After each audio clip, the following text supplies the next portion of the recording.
علیکم ناظرین، welcome to بدلتی رائے۔ میں ہوں مونا عالم۔ ناظرین، آج ہمیشہ کی طرح اور جیسے حسب معمول ہم اپنے پروگرام میں آج کے اور جو روز کے ہمارے برننگ سوالات ہوتے ہیں، موضوعات ہوتے ہیں، ان کو آن ٹیبل رکھنے کی کوشش کرتے ہیں۔ تو آج بھی ناظرین اس کوشش میں سب سے پہلا آغاز تو میرا خیال ہے کورونا وائرس اور اس کی تشویشناک طور پر بڑھتی ہوئی ٹیلی سے ہی کرنا چاہیے۔ تقریباً اس وقت مجموعی طور پر کوئی 1,13,000 سے زائد کیسز یا جو رپورٹڈ ٹیلی ہے وہ ہو چکی ہے کووڈ کی پاکستان بھر میں، اکراس پاکستان۔ ایسے میں WHO کا جو لیٹر ہے وہ بہت ہی معنی خیز ہے، جس میں واضح طور پر یہ کہا گیا ہے کہ اب تو پاکستان امنگ ٹاپ 10 کنٹریز آ چکا ہے جو کہ کورونا وائرس سے متاثر ہیں۔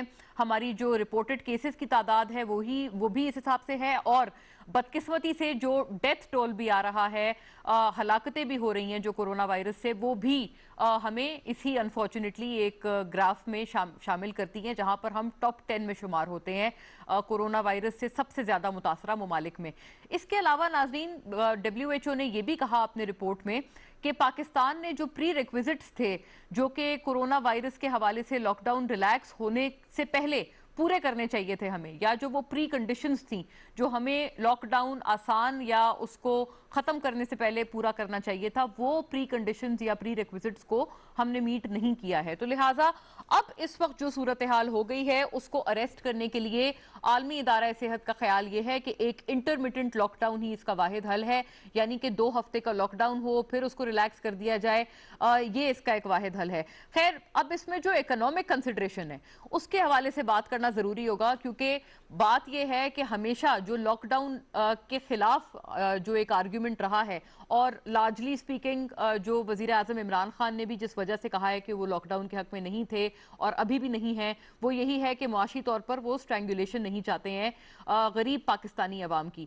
تو ایسے میں ناظرین بڑا برننگ سوال یہ ہے کہ ہمیں یقیناً کووڈ سے بھی لڑنا ہے، دوسری طرف ہم معاشی طور پر بھی اپنے آپ کو سٹرینگولیٹ نہیں کر سکتے ہیں۔ اس رپورٹ کے بعد بھی جو حکومت کی طرف سے ایک پرسپیکٹیو آ رہا ہے، اور ڈاکٹر ظفر مرزا نے بھی یہ بات کہی ہے کہ یہ جو انٹرمیٹنٹ لاک ڈاؤن کی ریکمنڈیشن ہے WHO کی، فی الحال یہ حکومت کے پلانز میں نہیں ہے کہ اس کو اپلائی کیا جائے یا اس کے اوپر کوئی عمل درآمد ہو۔ ایسے میں ان ریکمنڈیشنز کو اگر ہم لوگ ایٹ لارج دیکھیں، معیشت کے بھی اینگل کو جو ہے وہ بھی زیر غور رکھ کر سوچیں، تو کتنا ڈویبل ہے WHO کی ان ریکمنڈیشنز پر عمل درآمد کرنا۔ اور ناظرین، اسی کے امید دوسری بات ہم جو کریں گے وہ ہوگی بجٹ کے اراؤنڈ، بجٹ کے حوالے سے، کیونکہ قومی اقتصادی کمیٹی کا آج اجلاس ہوا، اس میں صوبوں کی بھی نمائندگی رہی، اور اس میں بجٹری ایلوکیشنز کے حوالے سے جو سفارشات تھیں اور ریکمنڈیشنز تھیں ان کو آن بورڈ رکھا گیا۔ یقیناً یہ پاکستان کے لیے ایک سروائیول بجٹ ضرور ہوگا، کیونکہ اس وقت ہم ایک طرف ریلیف چاہتے ہیں ان مشکل ترین حالات میں پاکستان کے، جہاں پر پورا ملک کورونا سے اس وقت نمٹ رہا ہے، دوسری طرف ہمارے جو اکنامک کنسیڈریشنز ہیں یا جو ریوائیول کی طرف ہم نے جانا ہے ہماری معیشت میں، اس کی جانب بھی اگر ہم جائیں تو یہ ریلیف کم ہوتا جاتا ہے۔ تو یعنی ایک ٹریڈ آف ہے ان دونوں کے درمیان، اس ٹریڈ آف کو ہم کیسے کیٹر کریں گے؟ کیا پاکستان کا جو اب بجٹ ہوگا، خساروں کے باوجود یہ ایکسپیکٹ کیا جائے کہ اضافی جو ٹیکس ہے اس کا بوجھ پاکستانی عوام پر نہیں لادا جائے گا؟ IMF کے حوالے سے تو کچھ بہتر خبریں آ رہی ہیں، کیونکہ IMF کے ساتھ جو مذاکرات تھے وہ کچھ حد تک کامیاب ہوئے ہیں، اور IMF اس بات پر بھی آمادہ ہو گیا ہے کہ ان مشکل حالات میں پینشنز اور سیلریز میں اضافہ کیا جائے، اور روپیز 4.95 ٹریلین کا جو ٹیکس ٹارگٹ ہے وہ بھی اس سال کے لیے IMF کے ساتھ جو نیگوسیشنز ہوئی ہیں ان میں طے پایا گیا ہے۔ یہ کتنا اچیویبل ہوگا؟ اور حکومت نے تو پہلے کہا تھا کہ ٹیکس نئے نہیں لگائے جائیں گے اس مرتبہ کے بجٹ میں، وہ وعدہ بھی کیا اسی طرح سے وفا ہوگا یا نہیں، یہ دوسرا موضوع ہوگا۔ اور تیسرے موضوع میں ہم بات کریں گے تھوڑے انٹرنیشنل سینیریو کی، کیونکہ ریجنل ڈائنامکس میں افغانستان کا جو ایک پیس کا مرحلہ ہے اس میں تھوڑی سی کچھ بہتری آئی ہے، کیونکہ کل جیسے ہم نے دیکھا کہ چیف آف آرمی سٹاف بھی افغانستان تھے اور ان کے ساتھ DGISI بھی موجود تھے افغانستان، تو اس حوالے سے تھوڑی سی بہتری عید کے بعد آئی ہے، جہاں پر کچھ حد تک جو ٹروس ہے اس کو آبزرو کیا گیا ہے دونوں فریقین کے درمیان، طالبان بھی اور افغان حکومت بھی، اور دوسری طرف کچھ جو ایکسچینج آف پرزنرز ہے وہ بھی دونوں اطراف سے ہوا ہے۔ پاکستان کا اس میں جو رول ہے ایک مرتبہ پھر سے بڑا ریلیونٹلی ابھر کر سامنے آ رہا ہے، اور یہ کہنا غلط نہیں ہوگا کہ اس وقت ہم پورے خطے میں ایک بطور پیس میکرز دیکھے جا رہے ہیں، اور بالکل اس کے برعکس ایک انڈیا کا رول ہے جو کہ ایک ٹربل میکر کے طور پر نہ صرف پاکستان کے ساتھ بلکہ چین کے ساتھ، نیپال کے ساتھ وغیرہ وغیرہ ابھر کر سامنے آ رہا ہے۔ پاکستان کا کیا یہ رول مزید ہائی لائٹ ہوا ہے آنے والے دنوں میں ہماری ریجنل ڈائنامکس میں؟ یہ ہمارا تیسرا سوال ہوگا، لیکن باقاعدہ آغاز کرتے ہیں سب سے پہلے سوال کے ساتھ، کورونا وائرس کی بڑھتی ہوئی ٹیلی کے ساتھ، اور باقاعدہ تعارف کراتے ہوئے سینیٹر محسن عزیز سب سے پہلے ہمیں جوائن کر رہے ہیں پاکستان تحریک انصاف سے، اور گورنمنٹ کی جو نمائندگی، گورنمنٹ کا ویو پوائنٹ ہے وہ ہمارے ساتھ آن بورڈ رکھیں گے ریلیونٹلی۔ بہت شکریہ جناب محسن عزیز، آپ نے ہمارے لیے وقت نکالا، وایا ڈی ایس این جی ہمارے ساتھ موجود ہیں پشاور سے۔ جناب تاج حیدر صاحب ناظرین ہمیں جوائن کر رہے ہیں اپوزیشن کے ویو پوائنٹ کے لیے، اسٹالورٹ ہیں آپ پاکستان پیپلز پارٹی کے، اور اپنی جماعت کا جو ویو ہے وہ ہمارے ساتھ رکھیں گے آن بورڈ۔ تاج صاحب ہمیں کراچی سے وایا اسکائپ جوائن کر رہے ہیں، بہت شکریہ جناب تاج حیدر آپ کی بھی موجودگی کا۔ اور جناب جاوید صدیق یہاں اسلام آباد اسٹوڈیوز میں میرے ساتھ تشریف فرما ہے، سینئر صحافی آپ اور ریزیڈنٹ ایڈیٹر ہیں نوائے وقت کے، تو اپنا جو تجزیہ تبصرہ ہے ان تمام امور پہ ہمارے ساتھ آن بورڈ رکھیں گے۔ بہت شکریہ جاوید صاحب، آپ تشریف لائے، گریٹفل ٹو یو۔ باقاعدہ آغاز کرتے ہوئے اگر تاج صاحب آپ سے ہی بات کا آغاز کر لیں سر، فرمائیے گا یہ جو WHO نے سفارشات تو بہت دی ہیں اور یہ ایک رادر الارمنگ رپورٹ ہے پاکستان میں کورونا وائرس کی صورتحال کو لے کر، کتنا ڈویبل ہے آپ کو لگتا ہے اگر ہم اس میں معاشی کنسیڈریشن کو بھی شامل کر لیں؟ انٹرمیٹنٹ لاک ڈاؤن کی جو سفارش ہے وہ کتنی ڈویبل ہے آپ کے ویو میں؟ کیا اس کے اوپر عمل درآمد ہو سکتا ہے؟ بھی اس میں جو WHO کا خط ہے اس میں کوئی ایسی بات نہیں ہے کہ جو ہمیں پہلے سے معلوم نہیں تھی۔ میرے لیے زیادہ اہم جو ہمارے ماہرین ایک عرصے سے کہہ رہے تھے اور جو ہمارے ڈاکٹرز کہہ رہے تھے ایک عرصے سے وہ ہے، اور وہ یہ تمام چیزیں بتا رہے تھے کہ یہ ہوگا، لیکن ظاہر ہے کہ ان کی بات کو اہمیت نہیں دی گئی، اور پھر جو تھا اس کو معیشت سے جوڑا گیا کہ اچھا معیشت جو ہے وہ معیشت کہنا غلط ہے اس کو، کیونکہ یہ دو اسکولز آف تھاٹ ہیں جو دنیا بھر کے اندر ہیں۔ ایک یہ ہے کہ انسانی جانوں کو بچانا اہم ہے، دوسرا یہ ہے کہ منافع کمانا اہم ہے، اور بدقسمتی سے تیسری دنیا کے اندر، بلکہ اب جو ترقی یافتہ مغرب کے ممالک ہیں سرمایہ دارانہ نظام کے، ان میں منافع کو اہمیت دی جاتی ہے کہ ہم منافع کمائیں، تو یکے بعد دیگرے جو اقدامات ہو رہے ہیں اس سے منافع بڑھ رہے ہیں، اور ابھی جو گندم کے اوپر ڈیوٹی ہٹائی گئی ہے اور یہ تمام لمٹ لیس امپورٹ الاؤ کی گئی ہے، وہ بھی منافع بڑھانے کی طرف ایک قدم ہے۔ اور یہاں پہ آج ہی میں نے اپنی حکومت کو کہا ہے کہ بھئی ایک پلازما بینک بنائیں، تاکہ یہ جو ٹریڈ ہو رہی ہے پلازما کی، مارکیٹ فورسز جو ایکسپلائٹیشن کر رہی ہیں، پلازما خریدتی ہیں اور دیتی ہیں، امیر لوگوں کو مل جاتا ہے، غریبوں کو نہیں ملتا، یہ تمام چیزیں جو ہیں ختم ہوں۔ میں آپ سے بالکل کہتا ہوں کہ معیشت نہیں چل سکتی جب تک کہ ہیلتھ کیئر جو ہے وہ ٹھیک نہیں ہوتی، اور اس میں سیدھی سیدھی بات تھی کہ آپ ہیلتھ کیئر ٹھیک کرتے اور جو اپنے لاک ڈاؤن کر کے، جیسا کہ بہت سے دوسرے ملکوں نے کیا ہے، اور اس کے بعد جو اس کی وجہ سے متاثرہ لوگ تھے ان کو آپ جو تھے وہ امداد دیتے تاکہ وہ ان کا گزارا ہو سکے۔ یہ اتنی سیدھی سی بات تھی۔ معیشت جو ڈیمیج ہوگی وہ، اور فوڈ سیکیورٹی کا جو چیلنج پیدا ہوگا وہ یہ جو ٹڈی دل آیا ہے اس سے یہ ہوگا، اور اس کے لیے بھی سال بھر سے کہا جا رہا ہے لیکن اس کی کوئی توجہ نہیں دی جا رہی۔ اور اگر دیکھا جائے تو ہم نے ایک طریقے سے اس کورونا کو خوش آمدید کہا ہے۔ انٹری پوائنٹس پہ ہم نے ریلیکس کیا سارا، تفتان پہ کیا ہوا، ایئرپورٹس پہ کیا ہوا، پھر جو بے نظیر انکم سپورٹ کی جو رقومات دی گئی صرف 2 پرائیویٹ بینکوں کے ذریعے، اور دیہی علاقوں میں ہجوم لگے، تو یہ کرونا جو تھا یہ دیہی علاقوں کے اندر بھی پھیل گیا۔ اب یہی ہے کہ میری تجویز یہی ہے کہ ان کی WHO کی تجاویز اپنی جگہ، لیکن خدا کے لیے اپنے جو ماہرین ہیں، اپنے جو ڈاکٹر ہیں، ان کی بھی تجاویز لی جائیں، سن لیا جائے ان کو، اور جو بھی وہ تجاویز دیتے، کیونکہ وہ پوزیشن کو دیکھ رہے ہیں گراؤنڈ پہ کہ کس طریقے سے آج کراچی میں صورتحال یہ ہے کہ کورونا کے مریض ایک اسپتال سے دوسرے اسپتال، تیسرے اسپتال، اور کئی مریض ایسے ہیں کہ جنہیں اسپتال میں داخلہ ملنے سے پہلے اسپتال کے دروازے پہ دم توڑ گئے۔ تو یہ صورتحال جو ہے وہ زیادہ دن نہیں چل سکتی، اور اس بات کی کا فیصلہ کریں کہ اگر جان بچتی ہے تو منافع اس کے بعد ہے کہ ہم